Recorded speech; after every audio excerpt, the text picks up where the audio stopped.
Good afternoon, everyone, and welcome to another webinar at the National Library of Scotland. My name is Kenny Redpath, and I'm the Events Officer at the Library.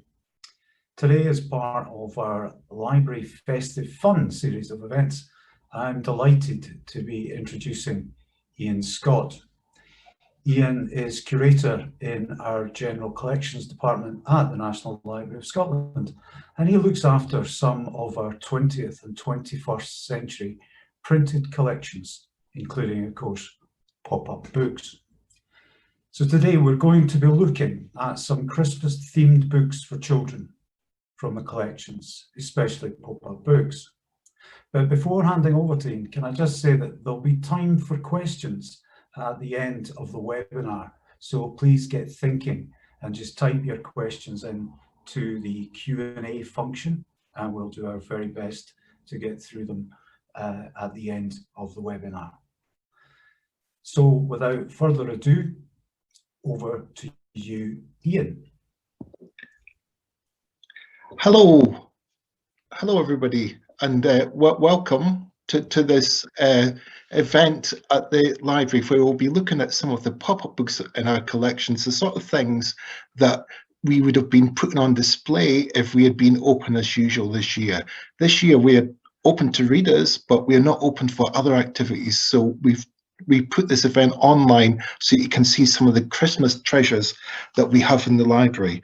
I'm going to be assisted by my assistant Joe at the library, who's one of the elves that we have at the library, and who's going to be forwarding these pictures, which are of a range of pop-up and other Christmas books from 20th century books from the collections.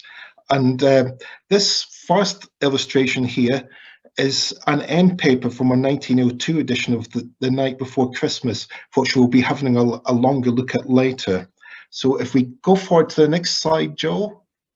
And if we go forward to the next slide, and here is our first pop-up illustration. Pop-up books in various forms have been around for centuries, but commercial pop-up books first appeared in the 19th century.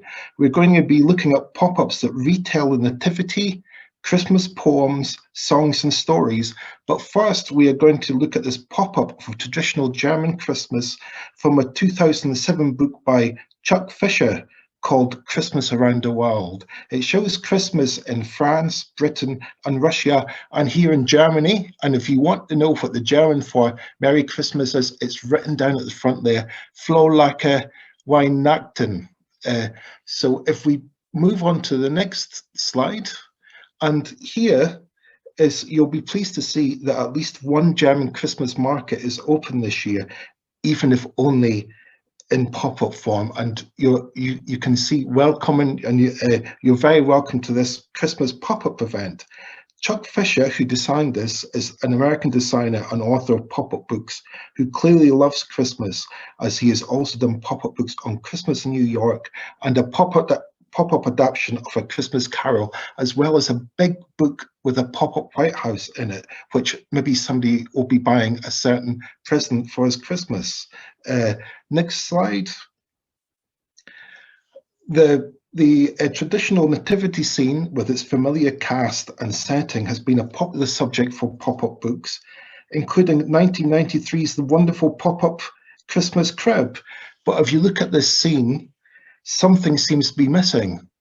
If we go on to the next slide, we can see what it is.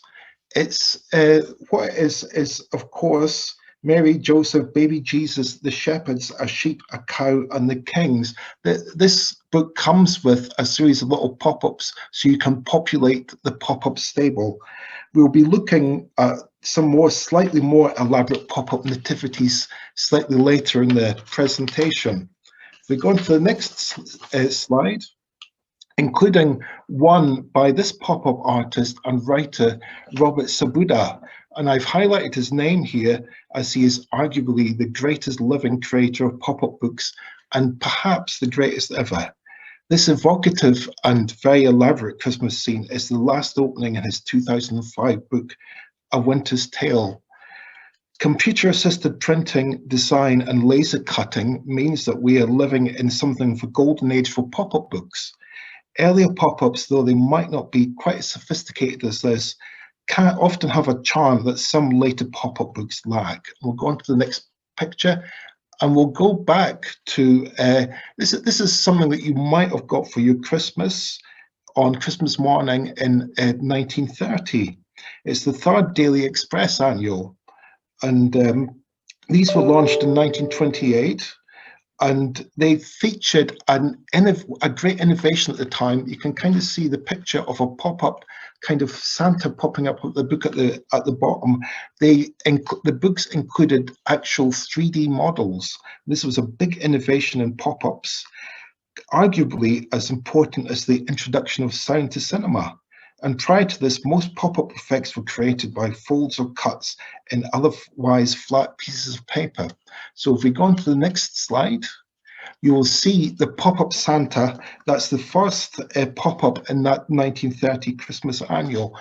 And one thing to note here, and with other pop-ups, is that the pop-up literally escapes the bounds of the book. You can see the deers and the tree is literally like they're popping out of the book.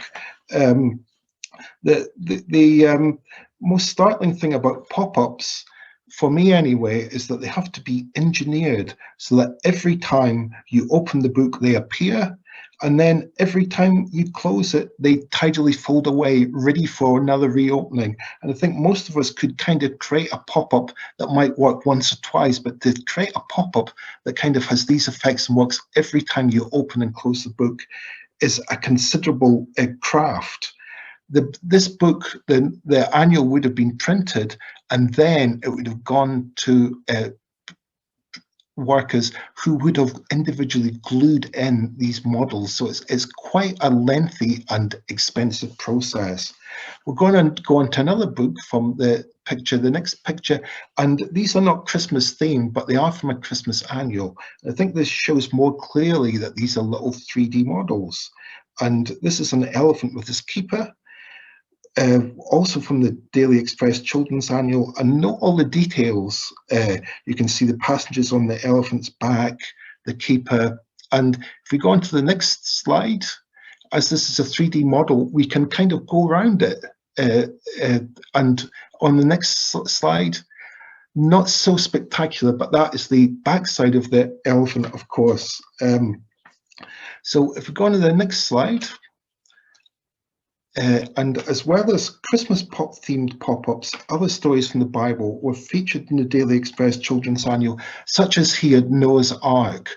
And again, the great thing about pop-ups is all the detail.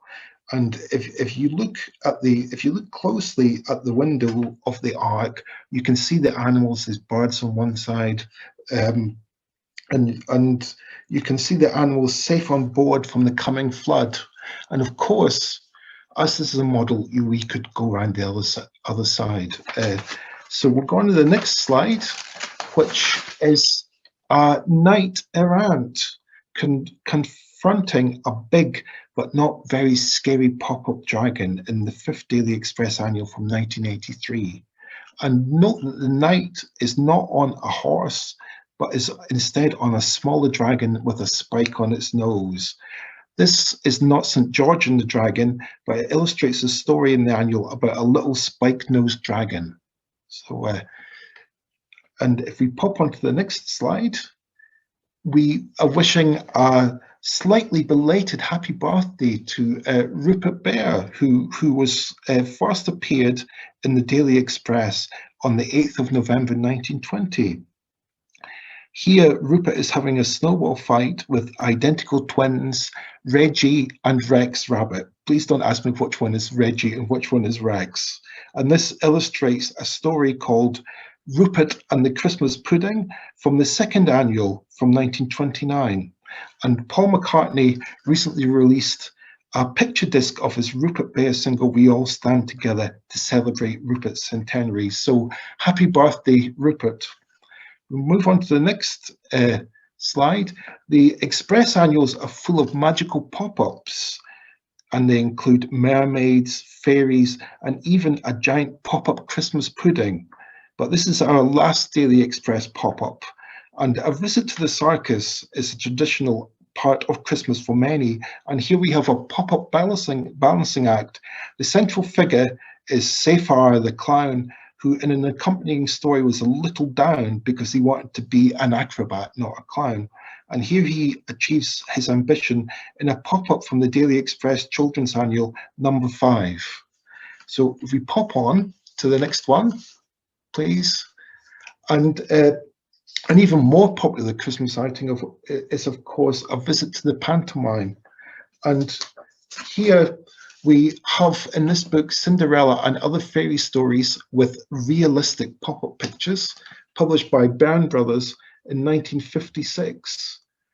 And if we pop onto the next picture, you can see how vivid and dynamic pop-ups can be. This is quite a simple pop-up, but you get a real feel of motion and action. It's just about to strike midnight, and here we see Cinderella fleeing the prince and the ball before her clothes turn back to rags. And pop on to the next one. This is, of course, another pantomime favourite, Dick Whittington and his cat. And here you can kind of see, if you look into the background, how the pop-ups work. This is quite a simple pop-up in that it's cut out of a single piece of card, and you can see where the Dick Whittington figure has been cut out of the card, the silhouette in the background. Now we move on to the next one, please, Joe. And we are another big Christmas favourite is, of course, J.M. Barrie's 1904 Peter Pan, or The Boy Who Wouldn't Grow Up. And it was the inspiration for a 1983 pop-up book by Borgie Swenson. And here you can see Captain Hook is forcing one of the lost boys to walk the plank of his pirate ship.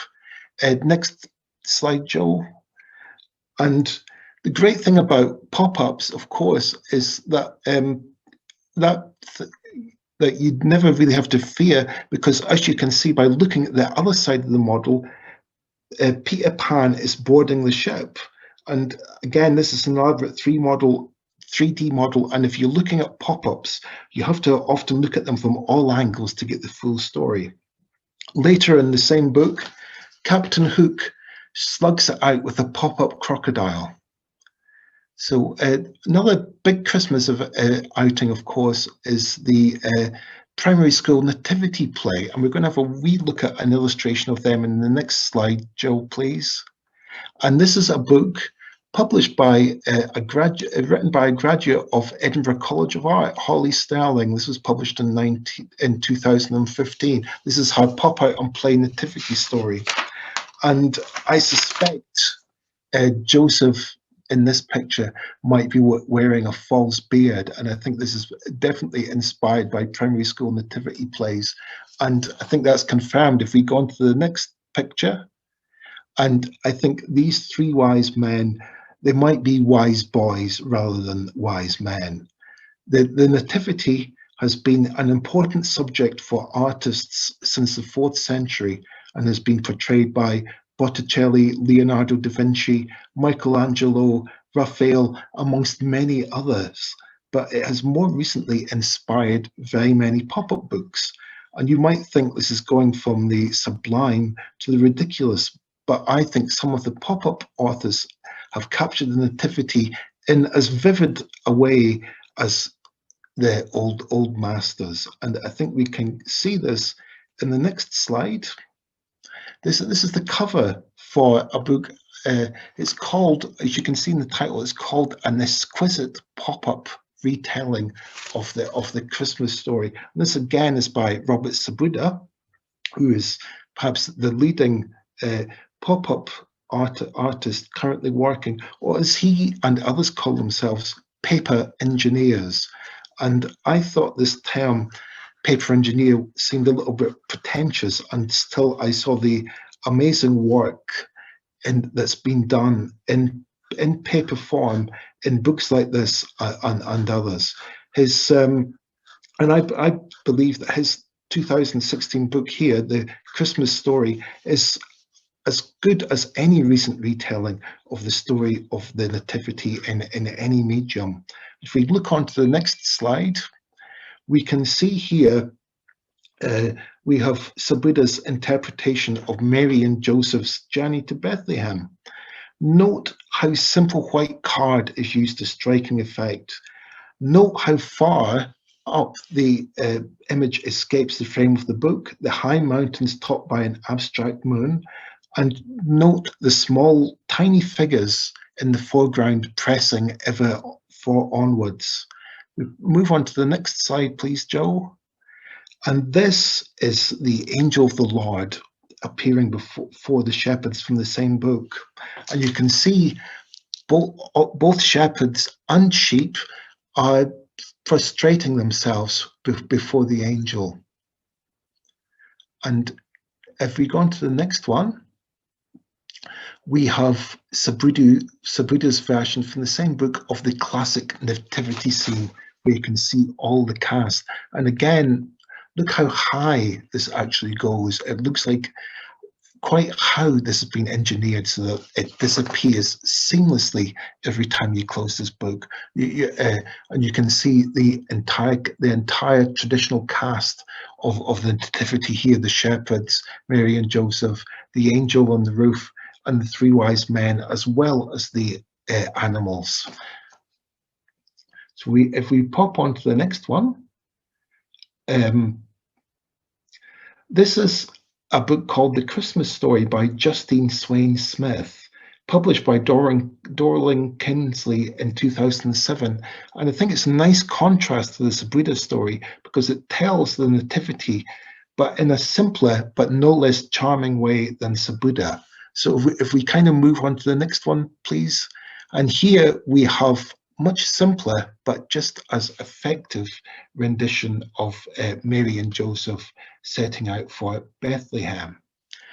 Next slide, please, Joe.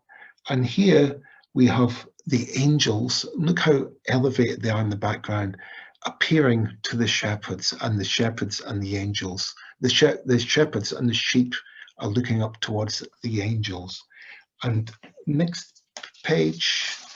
And this, of course, is a new star that are guiding the three wise men towards the stable. Winter is it's also the time for many other celebrations apart from Christmas, both religious and secular. And if we go on to the next slide, we are going to have a little intermission now. And this is, we've not been able to show you the pop-ups popping up, but so we've done a refilm so you can kind of get an idea. Look at the lights popping up on here. These are by Sabuda. That's the one we saw earlier. That's the scene we saw earlier. And this is Merry Christmas from, so we wanted to kind of show you these things, but I had to take these images by myself because of social distancing, so we weren't able to easily film anything. So most of the scenes are flat. So I think if we could maybe just take that again and just have another look. And that's the marvelous things about pop-ups. They kind of explode. It's like it's the book equivalent of a champagne cork coming out of a bottle. You kind of get this sudden exciting explosion. So we'll pop onto the next scene, and as I said, winter's the time for many celebrations apart from Christmas, and amongst them is the Jewish observation of Hanukkah, which celebrates the rededication of the temple in Jerusalem and the lighting of the menorah. And this year Hanukkah falls between the 10th and 18th of December. This model of a ship, and it is a model, it's a real 3D style model. It comes from a 2011 book called Hanukkah Lights by Michael J. Rosen and Robert Sabuda. And you might be thinking, what does this have to do with Hanukkah? But if you look very closely, you'll see one of the windows in the ship is darker. And if you look very, very closely, you might just be able to see a candlelight within that window. But the beauty of pop-ups is that we can zoom in. So if we go on to the next image, please, Joe, we can see that the four candle flames for the third night of Hanukkah in the window. And this is the theme of this book, Hanukkah Lights. It goes round the world to various locations, including an olive grove, the desert, and a modern city. And it shows, just hidden away in each page, is a different window with the Hanukkah lights lit up. And if we go on to the next slide, we can see quite how elaborate these pop-up models are. Because yes, that pop-up ship is rigged with thread. And one of the marvels of pop-ups is the attention to detail that draws you back to look at them again and again. And if we go on to the next picture, this is a book called Follow the Star, a pop-up Christmas journey by Andy Mansfield, published in 2011. It's another pop-up that takes us on a journey to many locations and shows the wonderful things you can do with the pop-up format. So we pop onto the next one, Joel, and here a star appears above Bethlehem to mark the birth of Christ. This looks just as sophisticated as the Hanukkah book, but uses a much simpler technique. It is not a model, but a sheet of card that has been expertly cut out and folded. So one thing we can do is we can do another close-up in this. So we pop onto the next slide. We can close in, and you can see how much detail you can see within the town of Bethlehem as portrayed here. And you can see that this is just one piece of paper that has been beautifully folded and cut. So we pop onto the next slide, and here we see a star twinkling over a modern city. And if we zoom in again by going to the next slide, we can see additional detail, and also see that this effect is being created by two pieces of card. It's one piece of card that's been cut and folded with another different colored piece of card behind. This is the way that you might make, say, a pop-up Christmas card. So if we pop onto the next slide, this is the final image of the book, and it finishes with a Christmas tree topped by a star, reminding us of the star that many years ago appeared above Bethlehem.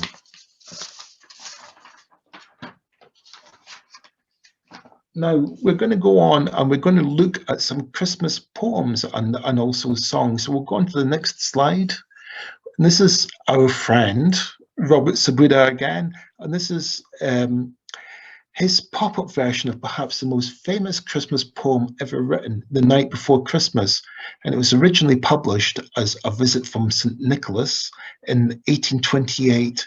And it was written by Clement Clark Moore, an American professor of Oriental and Greek literature. And here Sabuda reinterprets it as a pop-up. So we'll pop onto the next image. And even if you don't think you know this poem, you will almost certainly be familiar with its opening lines. "'Twas the night before Christmas when all through the house, not a creature was stirring, not even a mouse." This mouse is stirring though, and it's because it has heard something clattering on the lawn outside. And if we go on to the next slide, we will see the cause of this clatter. It's St. Nicholas has landed on the lawn with his 8 pop-up reindeer who literally cascade from the pages of the book. And the reindeer are, of course, and they were first named this in this poem, Dasher, Dancer, Prancer, Vixen, Comet, Cupid, Donner, and Blitzen. And they were driven, of course, by the gentleman in our next slide, who we'll move on to. And this is St. Nicholas, who is described as having a broad face and a little round belly that shook when he laughed like a bowl full of jelly. And he's perfectly captured here by Sabuda. The final pop-up of the book we're going to reveal next, and this is a winter landscape, but look up to the sky and you will see a sleigh flying through the clouds. Look for the little bit of red in the sky. And of course, the poem The Night Before Christmas is still known today. And in 1939, it inspired a work which we're going to be looking at in our next slide. And in 1939, St. Nicholas, or Santa Claus, as he was more generally called by then, got a ninth reindeer, Rudolph. He was the creation of Robert L. May, an advertising copywriter in Chicago, who was asked to create a cheery Christmas tale to be handed out to shoppers at Montgomery Ward, a local Chicago department store. The book's depth to The Night Before Christmas is evident from its opening lines.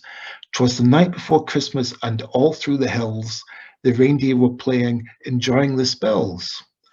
If we go on to the next slide, we'll see that, like all great American success stories, Rudolph got a sequel, though he is most famous today, of course, for the song written about him in 1949 by Johnny Marks, who was the brother-in-law of author Robert L. May.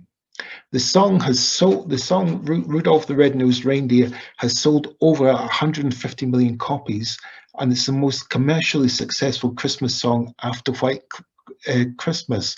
But of course, the book came about a decade before the song. We move on to the next slide. It perhaps inevitably May rewrote his original inspiration, The Night Before Christmas, and incorporated Rudolph into the action. And next slide, please. This spread from the book tells the story of American professor Clement C. Moore, the author of The Night Before Christmas, and his Chicago advertising copywriter Robert L. May, who created Rudolph and who, a century apart, created two of the most enduring popular works about Christmas, which we still revisit every year. The text reveals that Rollo or Reginald were also in the running for the name of Santa's red-nosed reindeer, but Rudolph was eventually chosen. I think it's just as well as Reginald, the red-nosed reindeer, does not have quite the same ring about it.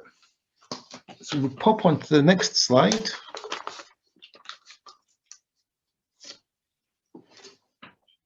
An older Christmas song that is probably known to us all, The 12 Days of Christmas, was interpreted by Robert Sobudda in pop-up form in 1996. And it was so popular, it was republished a decade later in 2006 in this anniversary edition. So if we go on to the next slide, the song, The 12 Days of Christmas, dates back to 1780, though the version we know today was a new arrangement by English composer Frederick Austin that was published in 1909. The song tells of 12 increasingly grand presents given on the 12 days of Christmas, starting on Christmas Day. And here Sobudda illustrates the first present, a partridge in a pear tree. And look at how the partridge here seems almost to be flying out of the book. So we'll pop on to the next one. And this is perhaps the most striking image in the book. This is the one for 5 gold rings, which Robert Sobudda has shown on the antlers of a reindeer. So we'll pop on to the next book, and we are going to finish, and I think maybe why we're going to finish on this will become clear in the last slide, by having a look at another version of Night Before Christmas. This is not a pop-up, but it's a delightful version that was a bestseller in 1902. If we pop onto the next slide, yeah, in 1902, a new edition of the classic American poem The Night Before Christmas was published with illustrations by W.W. Denslow.